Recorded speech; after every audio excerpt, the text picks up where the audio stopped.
So there I was, watering my garden bed a couple of days later, and I had a thought. What if, now hear me out, what if I made another one differently? Did it save time? Absolutely not. Was it scientifically driven and also fueled by chaos? You bet your compost heap. Huan Ying, and welcome to Friar Forge. This is Garden Lasagna day 5 or 6. Definitely 5 of 1, aka a hill of a good time too. Now, I'm not an expert, but I'm definitely going to show you how I'm doing it, and over time, how it turns out. The good, the bad, and probably occasionally a butt crack. You're welcome.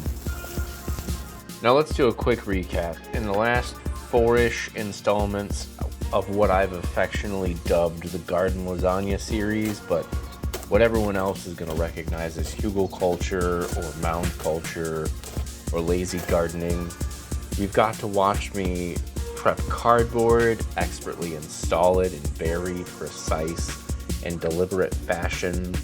I definitely didn't just toss it in and smash it flat. Nope. I played firewood Tetris with some logs I forgot to tarp over the winter, washed my fingies a few times, chuck in some random yardsticks, break up some crunchy leaf pile chaos from around my yard. Okay, fine. I know that's not a rake, it's a push broom, but if it's not, broken, don't fix it. And then you got to watch me fight an epic battle against plastic rat before dumping an F-load of straw on top and almost soaking myself when I let go of a garden hose. And finally, I mounded it up with dirt to make some weird steep terrain, soaking each layer thoroughly because water is friendship. Oh, I also took a random side quest to get free wood chips because free 99 is the only price I like. And I also sprinkled some mycelium on top in the form of wine cap mushroom spore. And once again, that's me washing my fingies. So day 5. Naturally, after almost finishing the first bed, I realized, hey, I could get help before planting. But instead of finishing faster, I decided to double the workload. Genius, really. Peak Friar logic. And look, you're not going to believe this. Well, 2 things. First, past Friar was vibing to some very copyrighted music while working, which means future Friar has to edit out huge chunks of audio. We suffer for the aesthetic. And second, I didn't just want sunflowers and rebellious beans in my front yard. The other reason for making a second bed? Competing Hügelkultur theories. This niche hobby took me down several rabbit holes, like research paper and speculative compost alchemy level rabbit holes. And what I found is honestly kind of rad. There are 2 main schools of thought. In one camp, they believe the slowly decaying wood acts as a long-term carbon source, nutrients, structure, fungal fun times.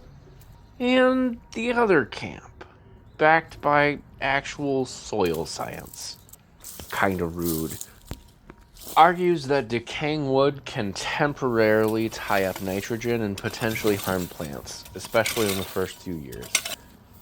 And holy manure, this led me deeper into the sacred texts of soil science. It turns out decomposition is an intricate dance of fungi, bacteria, and nitrogen availability. I'm going to throw up on the screen here for you the basic absolute summary of the breakdown of how it works. Pause the video and read if you need.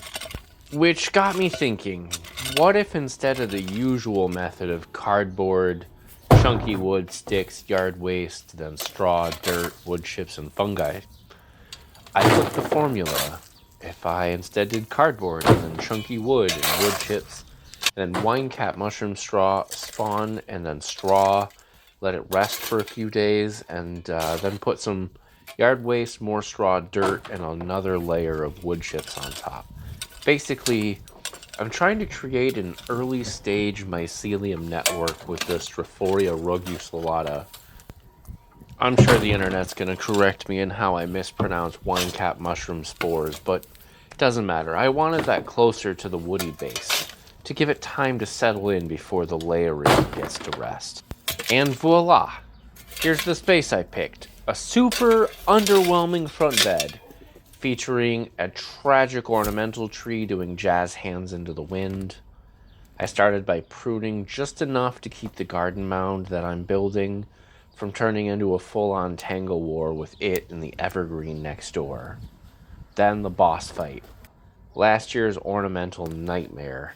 You can see it there, that white-ish brown spawn to my right, just popping back up like it had rent control. I tried to evict it with kindness and half-hearted home remedies, but this root runner wasn't leaving without a shovel-assisted breakup. Eventually, I wrestle it loose. By hand? Not a chance. With spite and leverage? Absolutely. Oh yeah. And what's this crap? Fiberglass weed cloth. This landscaping equivalent of emotional baggage. Took over a half an hour and a lot of pocket tool work and quiet rage to get through it. Not to mention a massive amount of swearing and tearing. And after a little while of that, I bust out my $3 rusty hoe and cleared away quite a bit of the rest of the lava rock, rubble, and dreams of past landscaping. I skip-cut through most of this part for your sanity, and my own, and not an insignificant amount of swear words. And while I'm expertly using the shovel here, along comes Barrick, supplying chaos sounds and enthusiasm. He's grateful to be assigned to cardboard duty while I keep swinging and pulling.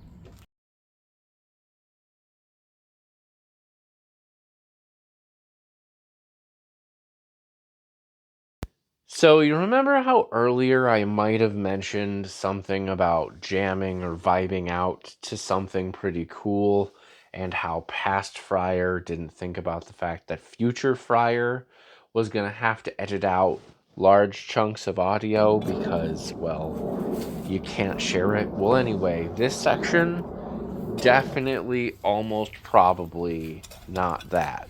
That's why. Yeah, that. And in no time, I'm back to hoeing around with my $3 friend.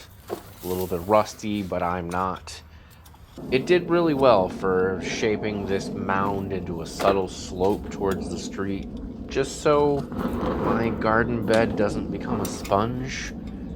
And then in a moment here, you're going to see me drop a board that I've soaked in boric acid for, I want to say a few days, but the reality is I frickin' forgot about it for like a week, and I didn't realize that the board would get so discolored. But hey, I am super happy for a pest deterrent, or at least psychological warfare. And look at this. You've seen me precisely measure in the past. Fancy tools? No thanks. I just use a shovel to guesstimate and throw down some sideboards, just to make it look like I had a plan all along. You almost can't tell that I just took my shovel back into the garage and found what boards were roughly the same length. And my shovel was feeling a little left out after only being used for measuring and, being used as a lever.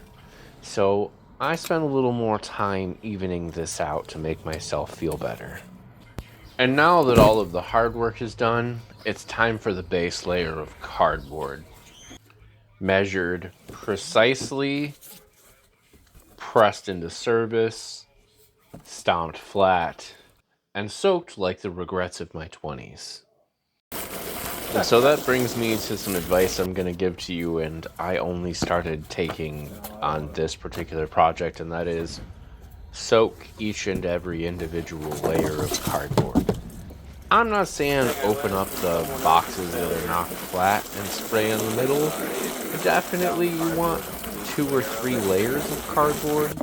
And then at the end, when you think you're done, you're gonna find like a few more pieces and slap those on top too. Because like also, the more you put here and let it decompose into the ground, the less you have to worry about putting out to the trash man. Or trash woman, or trash goblin, whoever.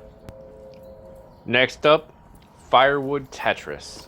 This is where I take all the logs I absolutely meant to tarp and stack neatly and cover up over the weekend, and instead, I wrestle them into the mound like I'm playing the worst version of Jenga meets IKEA.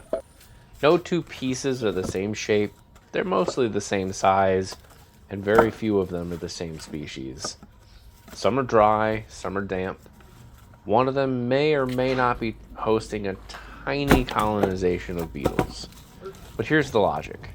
Chunky wood at the bottom gives the bed structure, helps retain moisture like a sponge, and slowly breaks down to feed the soil over time, like a few years.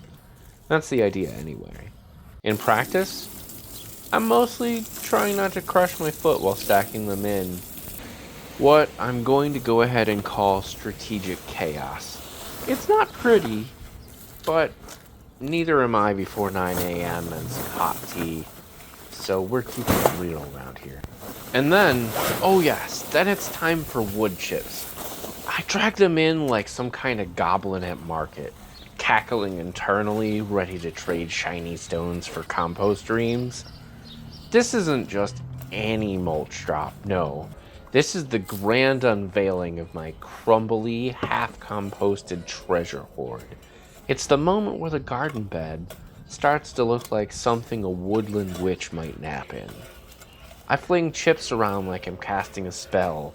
Moundus Maximus, Spreadicus Laeris. My $3 hoe gets another workout, doing its best impersonation of a precision instrument as I spread the layer evenly-ish, and then we water. Generous. Like I'm brewing some kind of mulch soup for the gods of decay. A little splash here, a little runoff there. It's messy, satisfying, and smells exactly like spring and responsibility.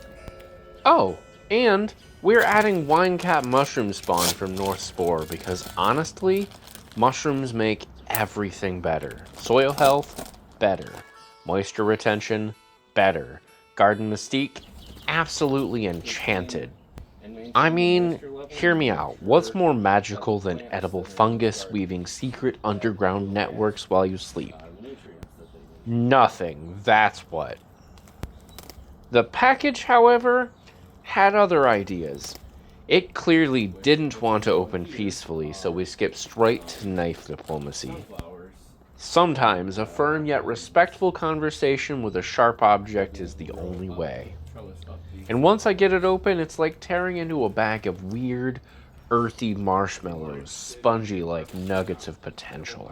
I really get my meat mitts in there and sprinkle the spawn lovingly across the wood chips like I'm seasoning the forest floor. A little here, a little there, trying to imagine the mycelium waking up, stretching out and thinking, ah, yes, this cryptid knows what's up.